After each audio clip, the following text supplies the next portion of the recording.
Gengar, the original ghost type and dark side to Clefable. Maybe. It's just a theory. Anyway, Gengar is one of the most iconic ghost types, but how did it fare over the years in competitive battling? Let's find out. And I made this intro intentionally short because we got a lot to cover, and I want to go over it in a reasonable amount of time. In this video, I will be examining Gengar during these popular competitive formats. In Gen 1, Gengar was one of the most used Pokemon in competitive play for its high speed and special stat, as well as immunity to two of the strongest moves at the time, Explosion and Hyper Beam. Gengar was the fastest Pokemon that could utilize Sleep to its advantage thanks to the move Hypnosis. Its speed allowed it to put opposing Pokemon to sleep before they could do anything, provided that it didn't miss. This was especially good in Gen 1 since Pokemon wasted a whole turn on just waking up, allowing Gengar to repeat the process if need be. In Nintendo Cup meta, Gengar combined Hypnosis with other special moves like Thunderbolt and Psychic, as well as Explosion, allowing Gengar to take an opponent down with it should its plans fail. Thanks to all of this, Gengar was one of the best special attackers in the game despite it not being able to utilize its stab to the fullest, since all ghost and poison moves were physical. Also, fun fact, during the second official Pokemon League tournament for Nintendo Cup Japan, Gengar was on 6 out of 7 top teams. This is because Gengar was preferred over its sworn enemy and counter Alakazam due to the version of Pokemon Stadium they were playing on at the time. This was Nintendo Cup 98, the original first Pokemon Stadium that was never released in the US. For some reason, in this game, in addition to there being a sleep clause, Alakazam couldn't learn the move Recover, which made Alakazam least preferred. Alright, sorry about the long fun fact, but speaking of Alakazam, Alakazam was Gengar's primary counter because of its superior speed and ability to destroy Gengar with Psychic. Also, Rhydon was another counter to Gengar because Gengar couldn't Fate Rhydon in one blow and was not immune to Earthquake yet. However, despite these two counters, Gengar saw itself being used a lot because of its unique utility abilities and power. Alright, Gen 2, Gengar got a slight boost in its move kit with its access to the elemental punches, though the main ones players used were either Fire or Ice Punch, depending on what your team needs. It also got access to new moves, Perish Song, and of course Destiny Bond, increasing its ability to feint opponents even more. Fire Punch and Ice Punch in particular were good against top threats like Marowak and Steelix. Perish Song and Destiny Bond could be used in combination with Mean Look or Hypnosis in order to trap opponents into being feinted, provided Gengar could hold them off. However, Gengar, at least in Nintendo Cup 2000, was a bit overshadowed by Mischievous, due to Mischievous being pure Ghost type and being slightly bulkier. Both had access to Mean Look and Perish Song, though since Gengar didn't have Levitate, it was still weak to ground moves, and of course, unlike Mischievous, it was also weak to Psychic moves because of its poison typing. Though this didn't stop Gengar from being used often, as it could still kamikaze itself with either Explosion or Destiny Bond once again. Also, side note, against Snorlax, Perish Song and Curse were used in order to wither away Snorlax if it is asleep. Gengar was still a great threat, despite being slightly overshadowed because even if Mischievous was preferred as a trapper, Gengar still could be used as a fast sweeper again. Gengar was good against Pokemon that depended on either normal, fighting, bug, or poison moves. Alright, Gen 3 Smogon Singles. Gengar finally got its ability Levitate, making it immune to ground moves like Earthquake. In addition to this, Gengar got access to Will-O-Wisp to its already diverse move pool. As far as sets go, Gengar used roughly the same sets as last gen, except now one had the option of incorporating Will-O-Wisp and Taunt depending on the team. Thanks to Will-O-Wisp, popular threats such as Tyranitar and Metagross could get burned on switch-in.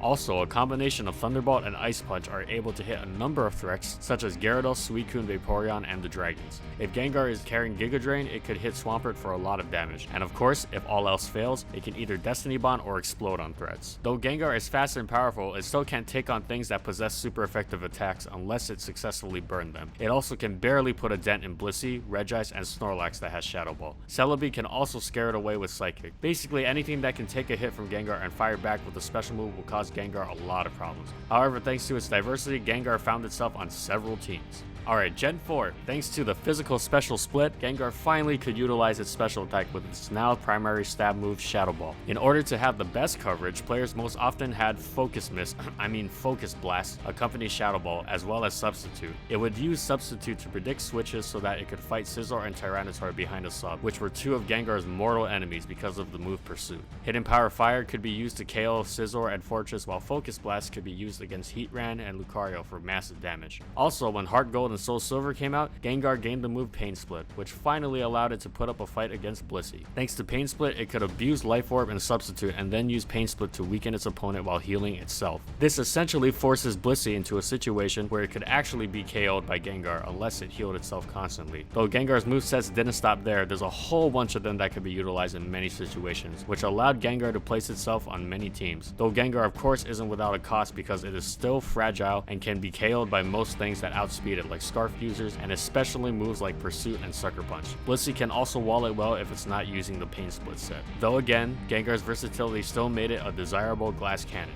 Gen 4 VGC. Gengar saw itself in a few regional championships, which is pretty cool. It was utilized quite a bit thanks to its immunity to Explosion and Fake Out, which were both pretty common moves amongst VGC. It was able to hit a lot of common psychic types like Cresselia, Dusknoir, or pretty much anything that it was faster than. Depending on the team, it could also hit other things for a lot of special damage with either Thunderbolt or Sludge Bomb, as well as Taunt to prevent the opposing team from setting up. It basically was sort of like an assassin, able to pick off threats it was super effective against. It could also combo with Earthquake users like Swampert and Garchomp because of the Levitate. However, it must be careful as faster things like Azelf can KO it easily, and it could also be double targeted in general since Gengar is pretty frail. Gen 5 singles, Gengar is yet again a speedy offensive threat. Its sets are still roughly the same with the exception of utilizing Disable since Disable's accuracy was increased to 100% for even more utility. It also had different EV spreads to utilize more HP, reminiscent of its Gen 3 sets. It could disable important moves on common walls like Blissey and Ferrothorn if timed correctly. Also, once again, the Substitute Pain Split set was utilized against Blissey and now Chansey, as it could remove lots of health while healing itself. Though with the advent of more faster physical attackers, Will-O-Wisp became a lot more important in order to cripple threats like Tyranitar, Scizor, and Jirachi. Though once again Gengar needs a sub to not be KO'd by Pursuit users, its weak matchups consist of things that could outspeed it and KO it such as Tornadus, Starmie, and Jolteon, as well as Choice Scarf users like Politoed, Latios, Terrakion, Rotom W, and more. It also didn't take kindly to priority moves like Bullet Punch, Ice Shard, Aqua Jet, and especially Sucker Punch, unless the user was burned. Though again, the sheer amount of diversity Gengar had pushed it to the top. Gen 5 VGC. Gengar was moderately used, but overshadowed by Chandelure since Chandelure had more power. In this meta, Gengar utilized Ghost Gem in order to take out common threats like Latios, if it won the speed tie, Cresselia, and Dusclops. Depending on its moves, it could take out Breloom, Thundurus, Tornadus, and Garchomp. Basically, its usage was similar to that of the previous generation, except with slightly more damage. It is weak to the likes of Tyranitar, who was quite common in this meta, as well as of course Sucker Punch users. It also couldn't really take a psychic hit. Finally, Gen 6. Now since there is also Mega Gengar in addition to regular Gengar, I will be covering both for singles. So yes, that means I'm covering Ubers for the first time. For VGC, I will cover both regular Gengar and Mega Gengar as well. Alright, singles for regular Gengar. With the introduction of Sludge Wave, Gengar got a stronger special poison type move which is extremely useful for fighting the new fairy types. Gengar could destroy the likes of Mega Altaria, Gardevoir, and Clefable. In addition to this, it did better against steel types because steel no longer resisted ghost types. Though alternatively, one could utilize Will-O-Wisp in conjunction with the ghost move Hex, which has base 130 power if it hits something that is under status. Though even with all these boosts, Gengar still had trouble versus Assault Vest users since it couldn't outright feint them, as well as once again things that are faster than it like Choice Scarf users and things with strong priority moves.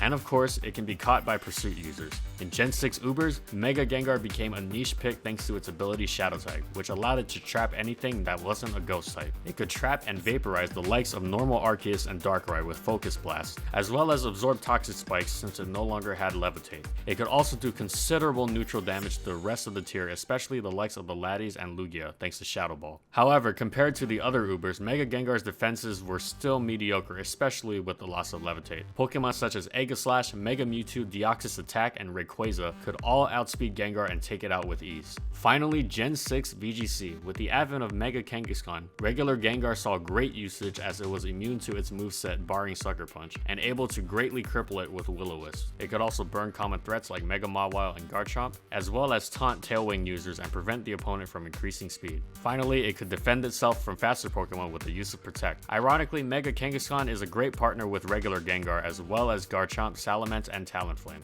So basically, the main role in Gen 6 VGC for regular Gengar was to cripple physical attackers. Now Mega Gengar. Mega Gengar was utilized differently as it reprised its role as a Perish Song trapper. Thanks to Shadow Tag, it could trap non-ghost opponents and use Perish Song to potentially KO both opponents' Pokemon in 3 turns. This, coupled with its massive special attack stat, allowed Mega Gengar to become a huge threat to the meta. It was even used in the finals of VGC Worlds by world champion Wolf Glick. Without a doubt, Gengar was one of the top threats in VGC during this time. In general, Gengar's weak matchups in VGC consisted of faster Pokemon again, dark types like Tyranitar and Hydreigon, Greninja, and Lumberry users who could heal off its Will-O-Wisp. And I apologize in advance if that seemed a little condensed. I really wanted to get through all of it in a reasonable amount of time, and there was a lot on Gengar because Gengar was not only good as a regular Pokemon, but also as a Mega. So how did Gengar do? Gengar was phenomenal throughout the years in both singles and doubles. Despite not being able to utilize its special attack with ghost moves in the past, Gengar was still prominent because of all the other moves it could learn. Once it finally got its ghost moves and even more useful moves, Gengar stayed as one of the premier threats of various metagames throughout the years.